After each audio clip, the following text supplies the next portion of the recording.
बिस्मिल्लाहिर्रहमानिर्रहीम। अस्सलामु अलैकुम वरहमतुल्लाहि वबरकातुहू। व्यूअर्स, आज का टॉपिक बड़ा इम्पॉर्टेंट है। इसमें आप second order ordinary differential equation को एसएल इक्वेशन में कन्वर्ट करना सीखेंगे। Order homogeneous linear ordinary differential equation to SL form, ये आज का हमारा टॉपिक है।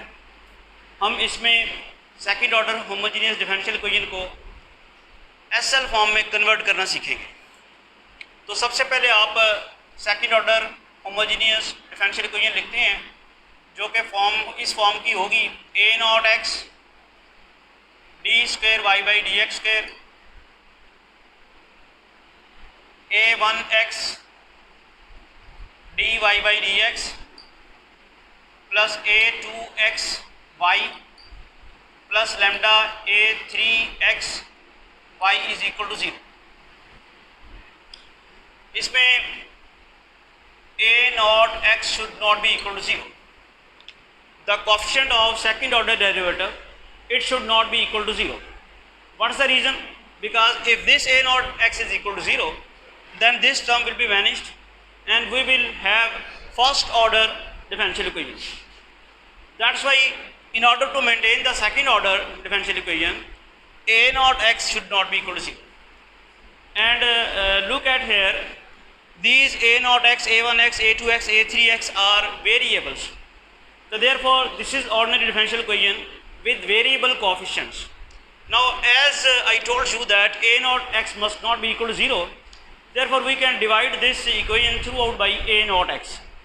Then we have d square y by dx square plus a1x over a naught x dy by dx plus a2x over a naught x y plus lambda a3x over a naught x is y is equal to 0। Second order differential equation जिसको हमने इस form में लिख लिया है, इसको हम equation number 1a करते हैं और इसको मल्टीप्लाई कराते हैं म्यू ऑफ एक्स से। म्यू ऑफ एक्स जो है वो क्या चीज़ है, वो भी हम पता करते हैं कि वो क्या चीज़ है, उसको मालूम करना पड़ेगा।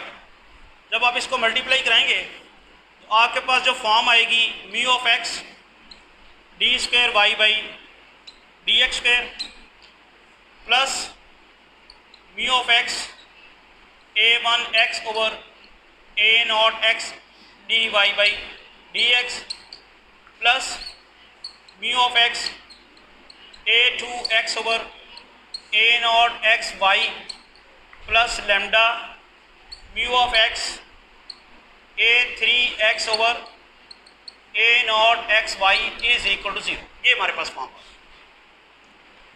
अब हमने म्यू ऑफ एक्स फाइंड करना है, तो म्यू ऑफ एक्स फाइंड करने के लिए हम एक चीज़ अज्यूम करते हैं। ये जो म्यू ऑफ एक्स फाइंड करना है, इसको कैसे सपोज करना है। Let mu of x B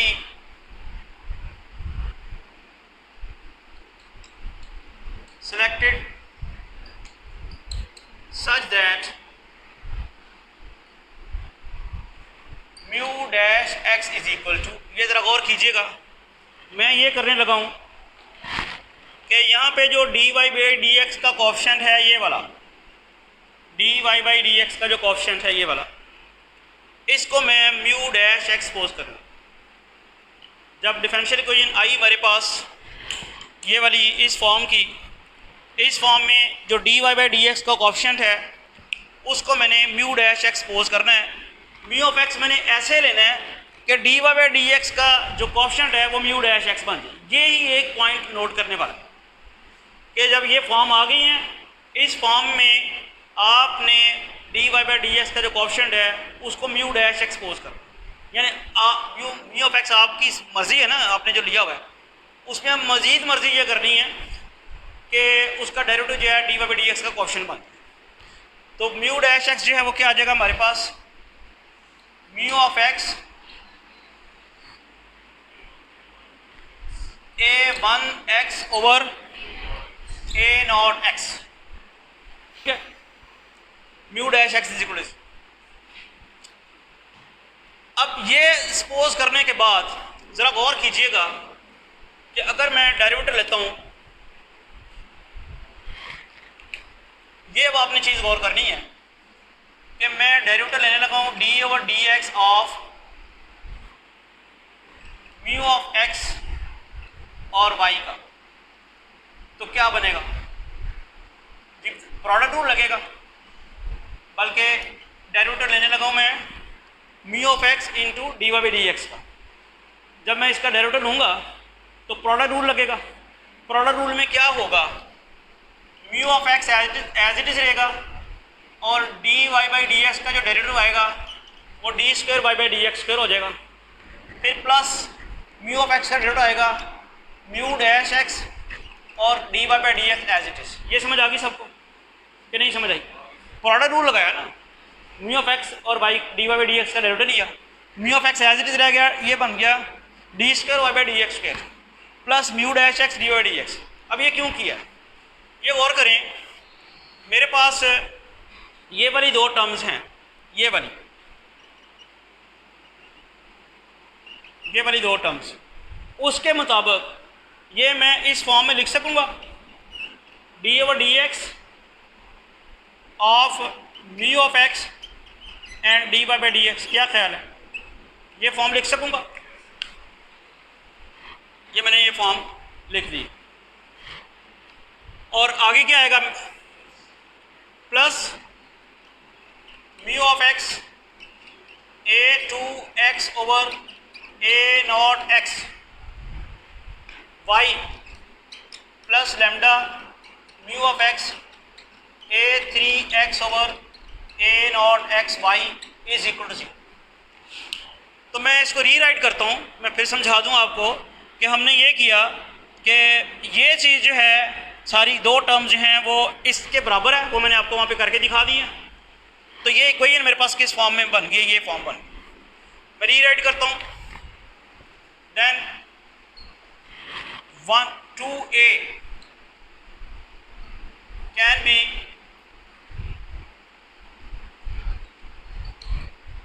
rewritten as d over d x mu of x d y by d x plus mu of x a two x over a naught x Y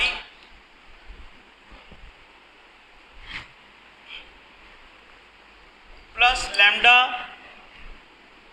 mu of x a three x over a naught x y is equal to 0। इसको हम label कर देते हैं 2a। ये 1a था तो इसको 1b करते हैं, इसको 1b कर दें आप, और इसके बाद इसको आप 1c कर।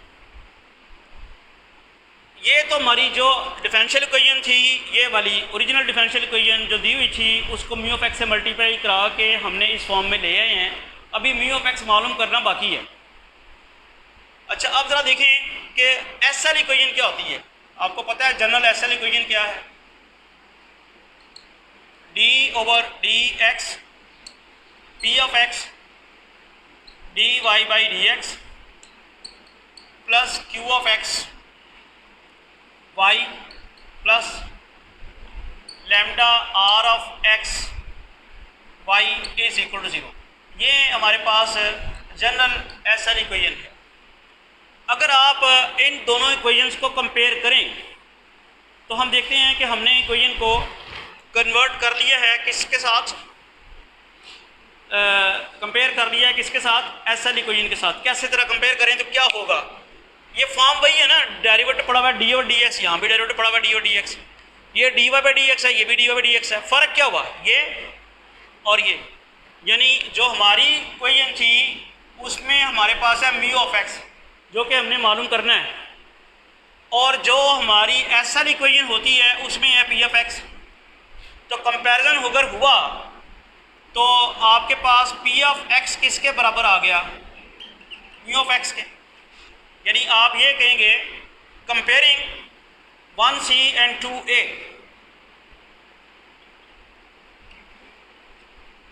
Comparing 1c and 2a, we have p of x is equal to mu of x.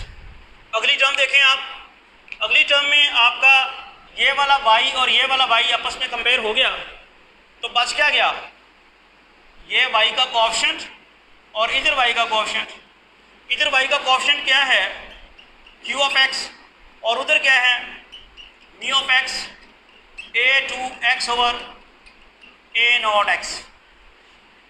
और mu ऑफ x किसके इक्वल है, mu ऑफ x बराबर है p of x a2x over a naught x. ये आ गया. अगली term में comparison अगर आए तो आप गौर करें कि ये वाला लैम्डा इस लैम्डा के साथ कंपेयर हो गया, ये y इस y के साथ कंपेयर हो गया, बाकी बच क्या गया, mu of x a3x over a naught x, और इधर बच गया r ऑफ x. तो हमारा जो फॉर्म बनेगी वो बनेगा r of x is equal to mu of x a3x over a naught x, और म्यू ऑफ x किसके बराबर है, p ऑफ x के a3x over a naught x.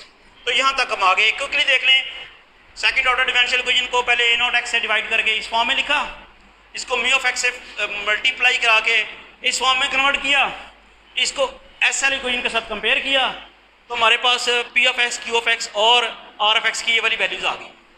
अब एक ही बाकी चीज़ रह गई है, गौर करें, हमने डिफरेंशियल इक्वेशन को कन्वर्ट कर लिया है किस में, एसएल इक्वेशन. अगर हम p ऑफ x मालूम कर लें, q ऑफ x मालूम कर लें, r ऑफ x मालूम कर लें, तो हमारी इक्वेशन जो है वो एसएल इक्वेशन में कन्वर्ट हो चुकी. p ऑफ x मालूम करने के लिए आपके पास म्यू ऑफ x है, सबसे बड़ी रिकॉर्ड ये है, यानी p ऑफ x जो है वो म्यू ऑफ x के बराबर है. हमें सबसे पहले म्यू ऑफ x फाइंड करना है. म्यू ऑफ x फाइंड करने के लिए आपके पास ये इक्वेशन पड़ी हुई है, जो हमने म्यू x इस तरह सपोज किया हुआ है, म्यू x हमने इस तरह सपोज किया हुआ है कि म्यू डैश x जो है वो mu of x into a1x over a naught x के बराबर आ जाए. तो अब हम चलते हैं इसको, या इस इक्वेशन की मदद से म्यू ऑफ x फाइंड करना है.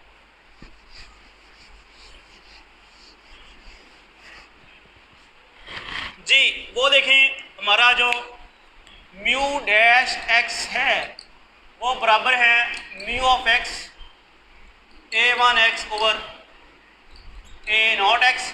इसमें वेरिएबल सेपरेट करें, mu dash x over mu of x is equal to a1x over a naught x. इसके बाद आप इंटीग्रेशन करें दोनों तरफ, mu dash x dx over mu of x is equal to a1x over a naught x. ये आपने integration कर दी इसकी दोनों तरफ. अब आप सबको मालूम है कि अगर आपके पास न्यूमरेटर में फंक्शन का डेरिवेटिव मौजूद हो, जैसा कि यहाँ पे है, ये फंक्शन है और इसका डेरिवेटिव मौजूद है, तो आप इसकी इंटीग्रेशन करेंगे तो लॉग ऑफ फंक्शन आ जाएगा. इसकी तो इंटीग्रेशन होनी नहीं है जब तक a नॉट और a1 की वैल्यूज फाइंड ना पता हो, तो ये इसी फॉर्म में रहेगा, integral a1x over a naught x dx. अब एंटी लॉग अगर लेते हैं e rest power ln mu of x, इधर भी एंटी लॉग में इंटीग्रल चला जाएगा a1x over a naught x dx. ये कैंसिल हो गया, तो आपके पास म्यू ऑफ x की वैल्यू जो गए हमें मालूम करनी थी वो मालूम हो गई है, e rest power integral a1x over a naught x dx. अब जो डिफरेंशियल इक्वेशन उसने दी होगी उसमें ज़ाहिर बात है a नॉट और a1 वगैरह दिए भी होंगे, a नॉट और a1 जो दिए होंगे वो यहाँ पुट करके म्यू ऑफ x फाइंड कर लेंगे. जैसे हम म्यू ऑफ x फाइंड करेंगे तो हमारा क्यू एक्स भी फाइंड हो जाएगा. कैसे हो जाएगा, म्यू ऑफ x फाइंड हुआ, पहले तो म्यू ऑफ x फाइंड हुआ तो mu of x P of x के बराबर है, तो पी ऑफ x भी फाइंड हो गया और क्यू ऑफ x भी फाइंड हो गया, और इसी तरह आर ऑफ x भी फाइंड हो गया म्यू ऑफ x फाइंड करने के बाद. तो अब जो इसको हम अगर जल्दी से क्लोज अप करें इसका, कि जो सेकंड ऑर्डर डिफरेंशियल इक्वेशन है, second order ordinary differential equation जो है, ये एसएल इक्वेशन में कन्वर्ट जब हुई है, जो हमने प्रूव की है, इसमें क्या क्या चीज़ें ज़रूरी हैं और कौन कौन से फॉर्मूले आते हैं, तो इसको जल्दी से वाइंड अप करते हैं। Order homogeneous linear ordinary differential equation a naught x d square y by d x square plus a one x d y by d x plus a two x y plus lambda a three x r of x y is equal to 0 in SL form is d over dx p of x dy by dx plus q of x y plus lambda r of x y is equal to 0 where mu of x is equal to e raised to power integral a1x over A naught x d x. सारी बात है। ये इस equation को अब देखें, गौर करें, आपने इक्वेशन आपको ये दी हुई है, इसको आपने इस फॉर्म में लिखा है, इस फॉर्म में लिखने के साथ ही कोई चीज़ें नहीं आ गई हैं। ये पी ऑफ एक्स आ गया है, क्यू ऑफ एक्स आ गया है, लेमडा आर ऑफ एक्स आ गया है, P of x, q of x और आर ऑफ एक्स आ गए हैं। इनको मालूम करने के लिए हमें म्यू चाहिए। म्यू ये है और ये बराबर किसके है? पी ऑफ एक्स के। देखिए यहाँ पे आप ये आपकी सेकंड ऑर्डर डिफरेंशियल इक्वेशन थी, एसएल फॉर्म इसकी ये है। सेकंड ऑर्डर डिफरेंशियल इक्वेशन में जो चीज़ें मालूम हैं वो a naught, a one, a two, a three हैं, और जो आपने इसको एसएल फॉर्म में लिखा है उसमें P of x, q of x और आर ऑफ एक्स आए हैं।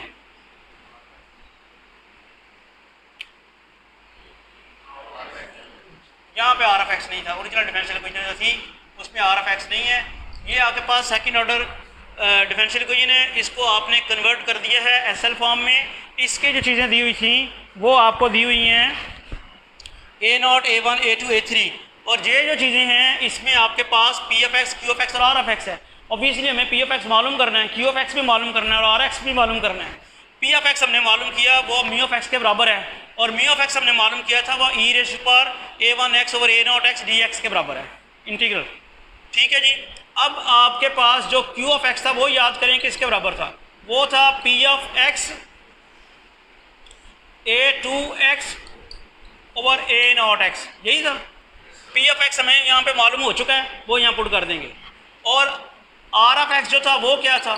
That was also P of x a three x over a naught x, that's over. ये फार्मूले आपने अप्लाई करने हैं। जब भी उसने डिफरेंशियल इक्वेशन देनी है तो आपको ये तीन फार्मूले याद रखने हैं, mu of x, p of x, q of x and r of x. तो ये तीन फार्मूले आपने याद रखने हैं। इन फार्मूले की वजह से आप डिफरेंशियल इक्वेशन को कन्वर्ट कर लेंगे। अभी एक क्वेश्चन हम करते हैं जिससे कोई डिफरेंशियल इक्वेशन को एसएल इक्वेशन में कन्वर्ट करना सीखते हैं, जिसमें ये एक second order ordinary differential equation है। 3x square y double dash plus 4x y dash plus 6y plus lambda y is equal to 0। इस डिफरेंशियल इक्वेशन को हमने एसएल फॉर्म में कन्वर्ट करना है। एसएल फॉर्म में कन्वर्ट करने के लिए सबसे पहले आपको क्या क्या चीज़ें चाहिए? आपको पता है वाई डबल डैश का जो कोएफिशिएंट होगा वो हमारे पास ए नॉट होगा, और वाई डैश का जो कोएफिशिएंट होगा वो हमारे पास a1 होगा, और y का जो कोएफिशिएंट है वो a है, a2 है, और इधर जो है लैम्डा और y जो है इसके साथ जो इसका कोएफिशिएंट है वो हमारे पास a3x, वो क्या है 1। y डबल डैश का कोएफिशिएंट a0, y डैश का कोएफिशिएंट जो है वो a1, y का कोएफिशिएंट जो है वो a2, और लैम्डा और y का जो कोएफिशिएंट है दैट इज़ a3। ये आ गया हमारे पास। अब आप क्या लिखेंगे? रिक्वायर्ड एसएल इक्वेशन इज, जी क्या होती हैं?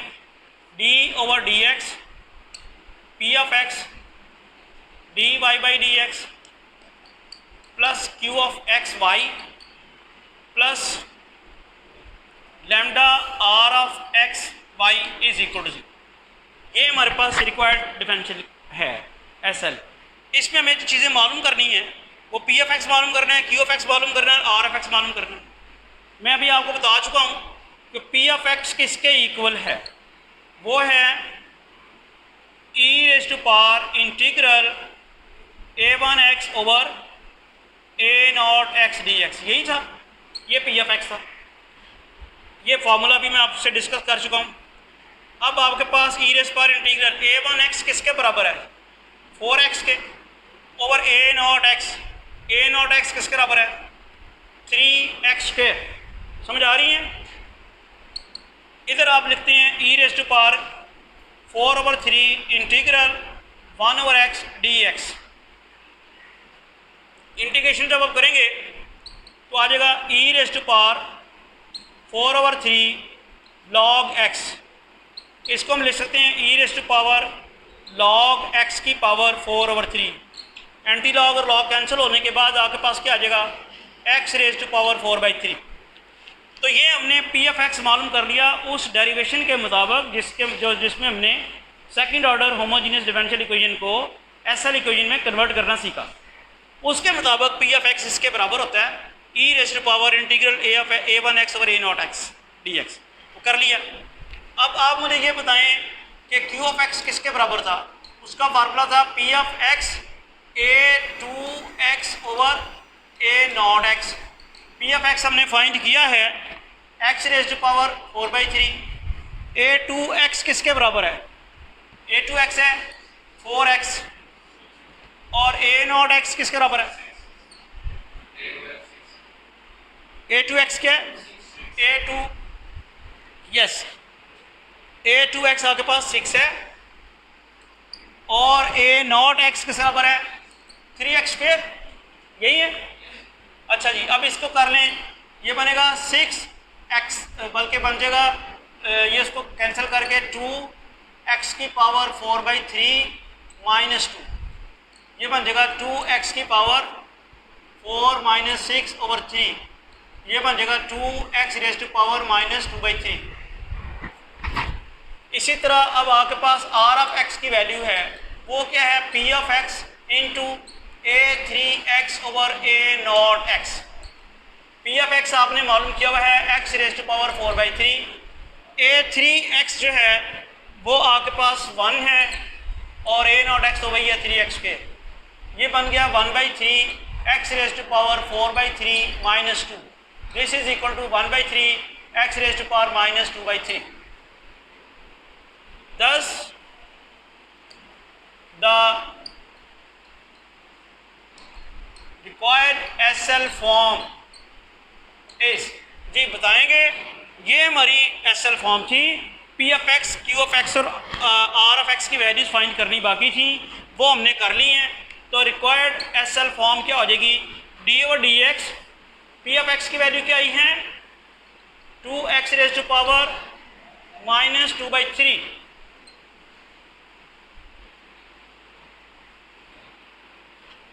पी एफ एक्स कुछ और नहीं था, ये पी एफ एक्स जो है कुछ और है। पी एफ एक्स आपने मालूम किया हुआ है x रेज़ टू पावर 4/3 और dy/dx एज इट इज़, और प्लस q ऑफ x जो है वो आपके पास आ गया है 2x raise to power minus 2/3 और y plus lambda. r of x क्या आया हुआ आपके पास?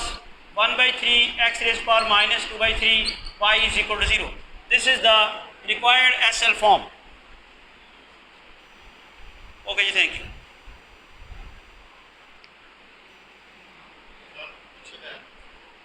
चलें, ये